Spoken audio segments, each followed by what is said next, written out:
Ehud Olmert, thanks so much for joining AM Agenda. We appreciate it. This looks like it could be a long and protracted war with Hamas. Is that your view? How does this war end? Well, it very much depends on, of course, on the present interim period.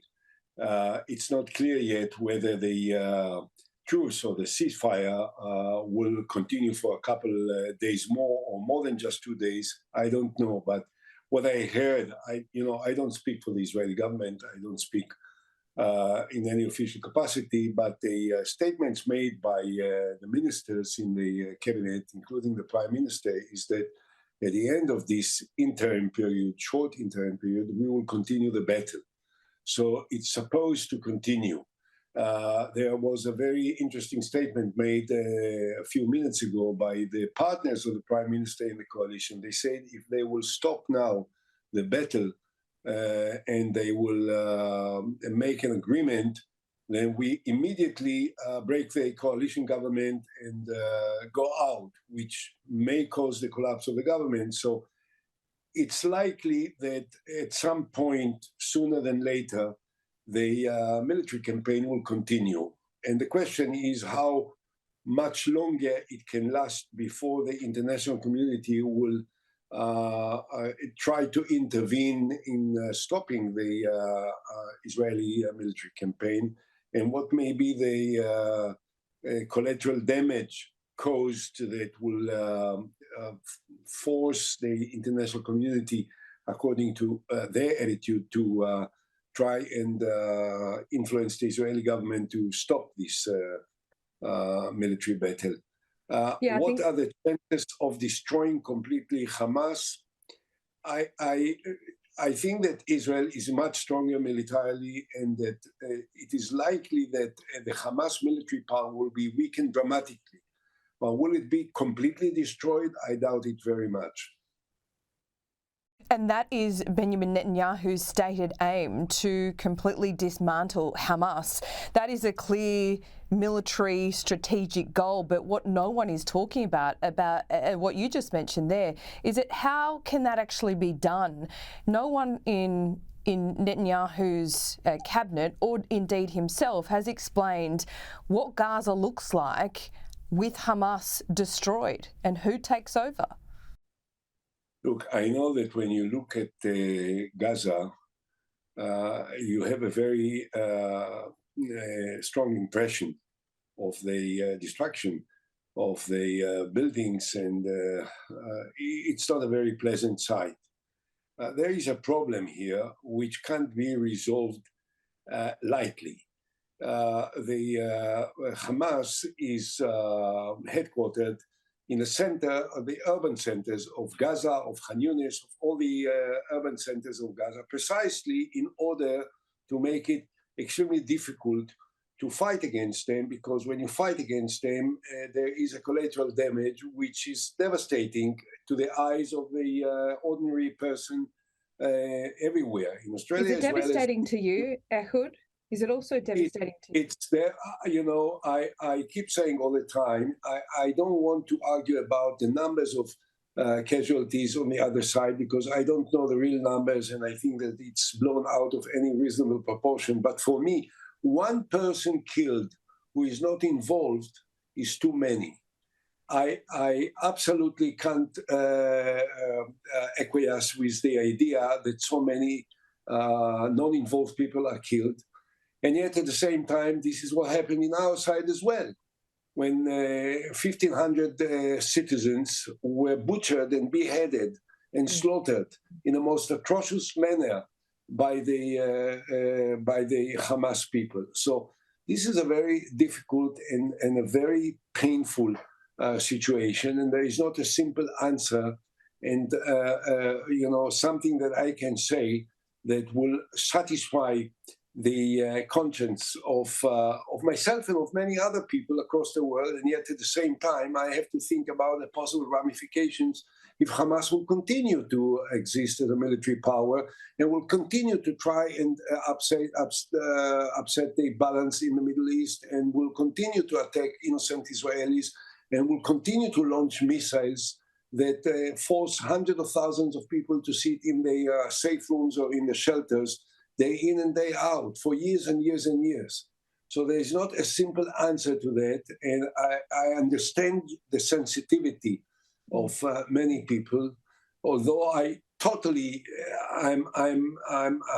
appalled by some voices that were made in Sydney that called for Jews to go back into the gas rooms. Terrible, terrible. So this is a complex situation.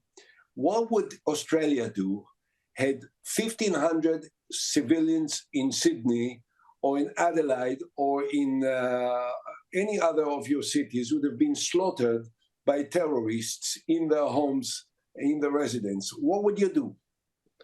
Would you not react? Would you not reach out for the killers and do everything you can in order to eradicate them, to break their military power? This is a problem which doesn't have a simple answer. What I can say is that, and I'm not a supporter of this government in Israel, as you may know. I'm in opposition to Netanyahu and this gang of thugs.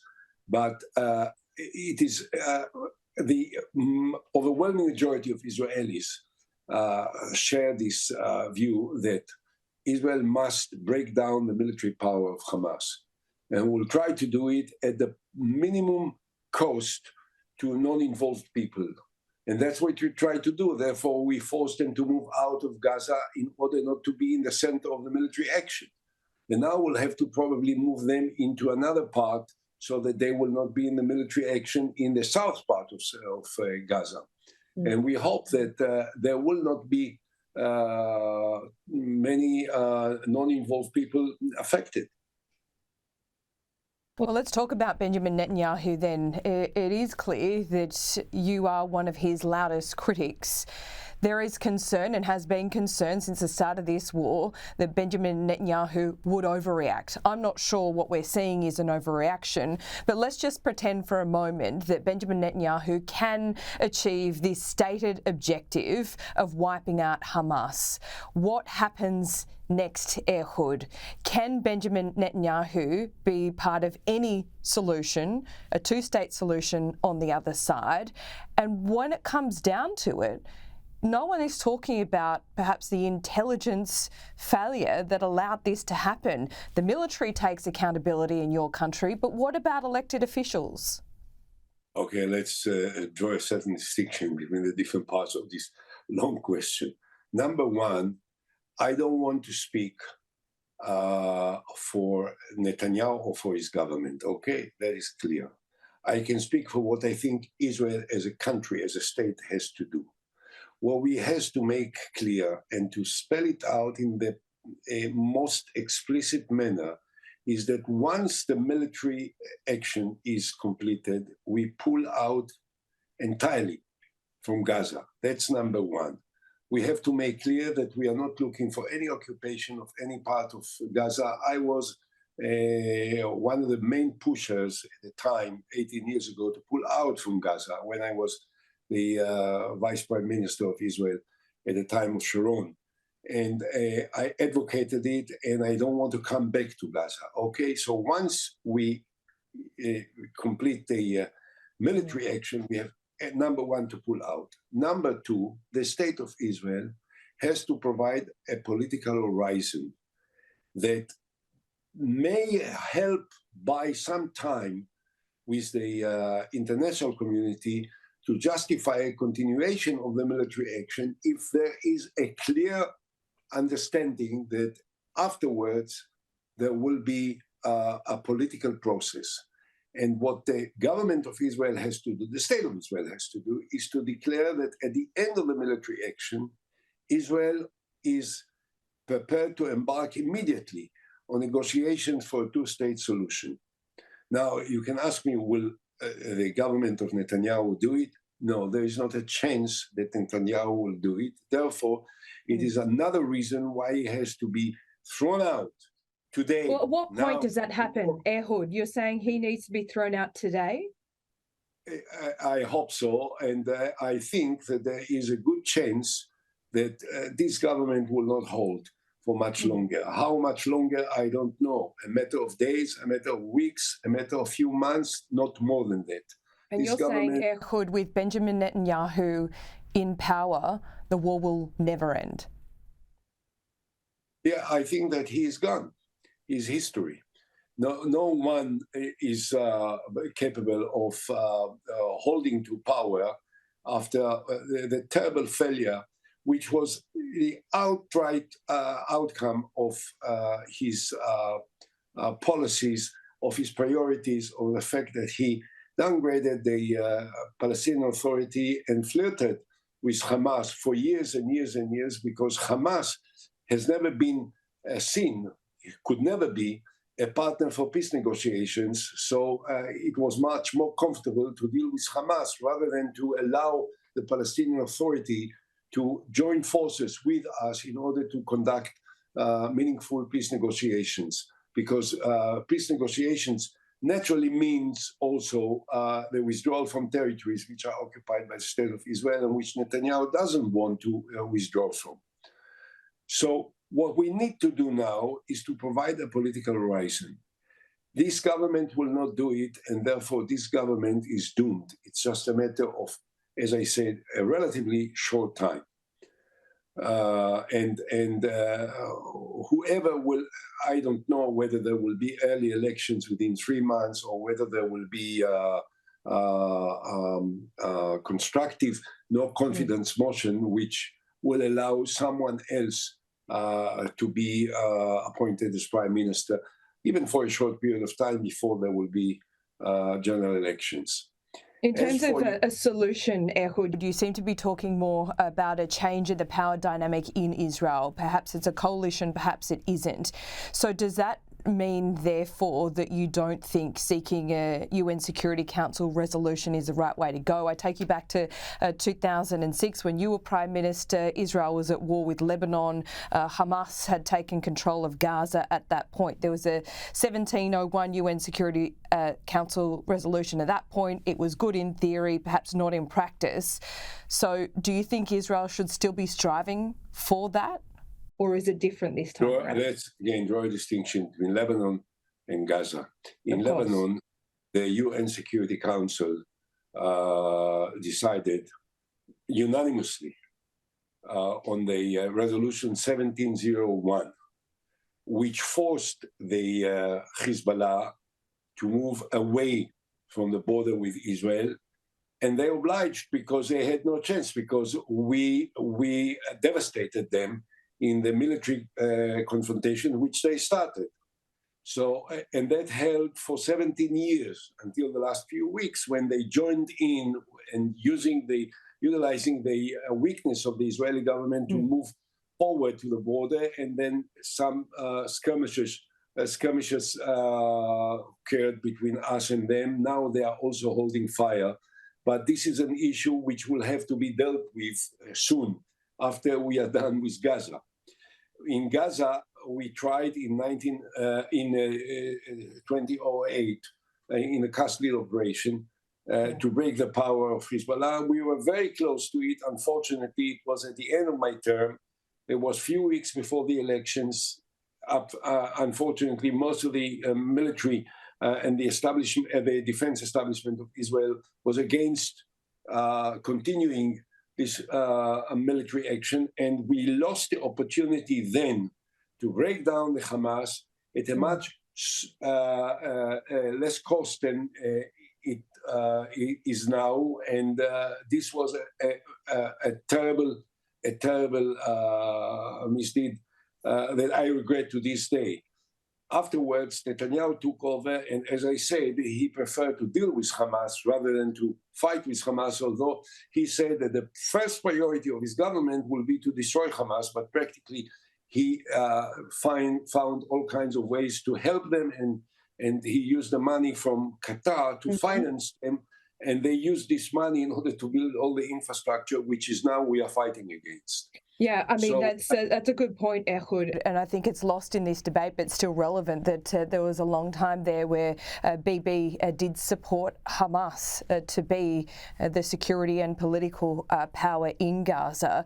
But can I ask you about the current day? there is, before this war broke out, there was the so-called legal reforms that created a lot of social problems, a lot of protests there in Israel. At the time, you called for IDF reserves to refuse to serve. Many of them weren't willing to do that before the war broke out.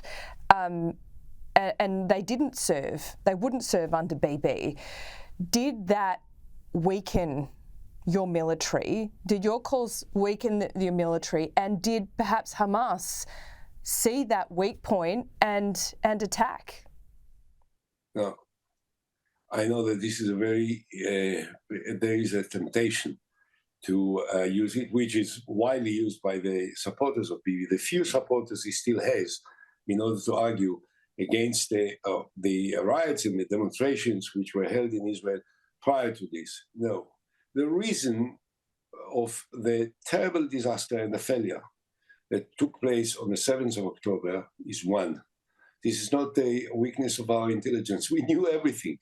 I mean, this is so tragic. We knew everything. But wasn't it like the Yom Kippur War where you knew everything, you just refused to believe it?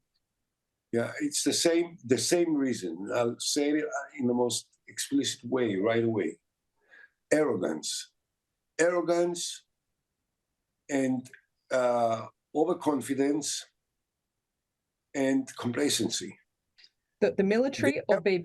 The arrogance in 1973 was that after the Six-Day War, when we defeated all the Arab countries together, no one in Israel thought that the Arabs can recuperate and fight again. And we treated them with a certain disdain. How can they even threaten Israel? We will break their bonds. And it turned out that they surprised us, and it was a very tough and painful experience for us. And what happened now is similar. The arrogance of the governments of Netanyahu, he kept talking all the time about Hamas, and he said, who are they? We can break them. We can destroy them. They will never dare do anything because they are deterred. And it turned out that they were not deterred, and that they understood the weakness of Netanyahu, and they caught us in a total surprise. Not because we didn't know. We knew everything. We just didn't believe. I mean, the government didn't believe that the Hamas will do what they actually did, which was a very, very effective surprise attack that we were not prepared to at all. Although we knew all the preparations and we saw all the trainings and we saw everything that they were preparing, we just were not ready emotionally and mentally to assume that they can do what they did. Because we thought that we can do everything, because we are the startup nation, and because we are the sophisticated military power, and because we have tanks and planes and organized army, and they are a bunch of terrorists. So they proved that sometimes a bunch of terrorists can be very sophisticated, and they were. And this is a terrible disaster, because we could easily, had we had the soldiers waiting there in the border as they should, we would have stopped them. There was no problem doing it, except that we never believed that they will do what we saw that they are preparing to do. Well, Ehud, there's a lot of ground we've covered this morning. There's so many more questions I'd like to ask you, but we'll have to leave it there for today, and I hope to have another conversation with you in the not too distant future. Thanks so much.